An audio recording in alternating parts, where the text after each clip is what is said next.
বাংলা মধ্যযুগের একজন বিখ্যাত কবি ভারতচন্দ্র।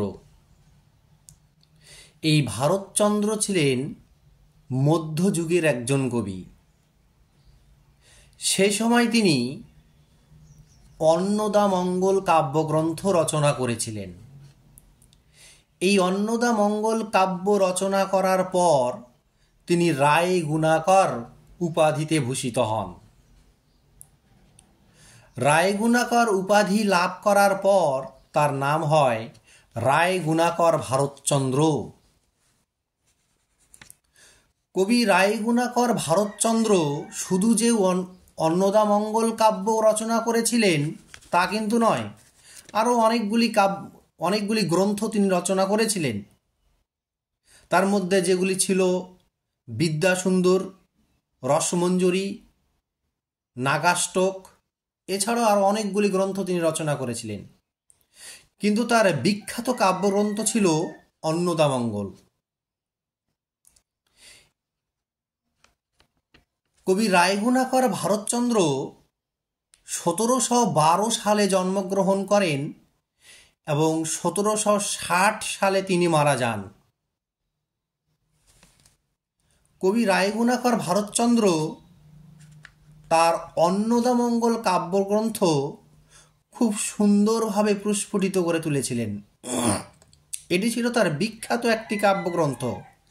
আর এই কাব্যগ্রন্থ রচনা করার পরেই তিনি এই রায় গুণাকর উপাধি লাভ করেছিলেন। তার এই অন্নদামঙ্গল কাব্যগ্রন্থেরই একটি কবিতা অন্নপূর্ণা ও ঐশ্বরী পাটনি। আমি যখন স্কুলে পড়াশোনা করতাম তখন এই কবিতাটি ছিল। এখন বর্তমান সিলেবাসে আর হয়তো এই কবিতাটি এখন আর নেই। এই মধ্যযুগের অন্নদামঙ্গল কাব্যগ্রন্থের একটি অন্যতম কবিতা অন্নপূর্ণা ও ঐশ্বরী পাটনি। খুব ভালো লাগতো আমার কবিতাটি, তাই সেই কবিতাটি আজকে আমি একটু পাঠ করছি, আমি একটু পড়ছি আপনাদের মাঝে। অন্নপূর্ণা ও ঐশ্বরী পাটনি, কবিতাটির নাম হলো অন্নপূর্ণা ও ঐশ্বরী পাটনি। মধ্যযুগের কবিতা, অন্নদামঙ্গল কাব্যগ্রন্থের অন্তর্গত একটি কবিতা। অন্নপূর্ণা ও ঐশ্বরী পাটনি, রায় গুণাকর ভারতচন্দ্র, কবি রায় গুণাকর ভারতচন্দ্র। অন্নপূর্ণা উত্তরিলা গাঙ্গিনীর তীরে, পার কর বলিয়া ডাকিল পাটনি রে। সেই ঘাটে খেয়া দেয় ঐশ্বরী পাটনি, তরায় আনিল নৌকা বামাশ্বর শুনি। ঐশ্বরী রে জিজ্ঞাসিল ঐশ্বরী পাটনি, একা দেখি কুলবধূ কে বট আপনি? পরিচয় না দিলে করিতে নারী পার, ভয় করি কে জানি কে দেবে ফের ফার। ঐশ্বরী রে পরিচয় করেন ঐশ্বরী, বুঝহ ঐশ্বরী আমি পরিচয় করি। বিশেষণে সবিশেষ কহিবারে পারি, জানহ স্বামীর নাম নাহি ধরে নারী। গোত্রের প্রধান পিতা মুখ বংশজাত, পরম কুলীন স্বামী বন্দ বংশ খ্যাত। পিতামহ দিলা মোরে অন্নপূর্ণা নাম, অনেকের পতিতেই পতি মোর বাম। অতি বড় বৃদ্ধপতি সিদ্ধিতে নিপুণ, কোন গুণ নাহি তার কপালে আগুন। কুকথায় পঞ্চমুখ কণ্ঠ ভরা বিষ, কেবল আমার সঙ্গে দ্বন্দ্ব অহর্নিশ। গঙ্গা নামে শতাতার তরঙ্গ এমনি, জীবন স্বরূপা সে স্বামীর শিরোমণি। ভূত নাচাইয়া পতি ফেরে ঘরে ঘরে, না মরে পাষাণ বাপ দিলা হেন বরে। অভিমানে সমুদ্রেতে ঝাঁপ দিলা ভাই, যে মোরে আপনা ভাবে তার ঘরে যাই। পাটনি বলিছে আমি বুঝিনু সকল, যেখানে কুলীন জাতি সেখানে কন্দল। শীঘ্র আসি নায়ে চড়ো দিবা কিবা বলো, দেবী কন্দিব আগে পারে লয়ে চলো। যার নামে পার করে ভব পারাবার, ভালো ভাগ্য পাটনি তাহারে করে পার। বসিলা নায়ের বাড়ে নামাইয়া পথ, কিবা শোভা নদীতে ফুটিল কোকোনদ। পাটনি বলিছে মাগো বৈশ্য ভালো হয়ে, পায়ে ধরি কে জানি কুম্ভীরে যাবে লয়ে। ভবানী বলেন তোর নায়ে ভরা জল, আলতা ধইয়া পথ কোথা থইব বল। পাটনি বলিছে মাগো শুনো নিবেদন, সেউতি উপরে রাখো ও রাঙ্গাচরণ। পাটনির বাক্যে মাতা হাসিয়া অন্তরে, রাখিলা দুখানি পথ সেউতি উপরে।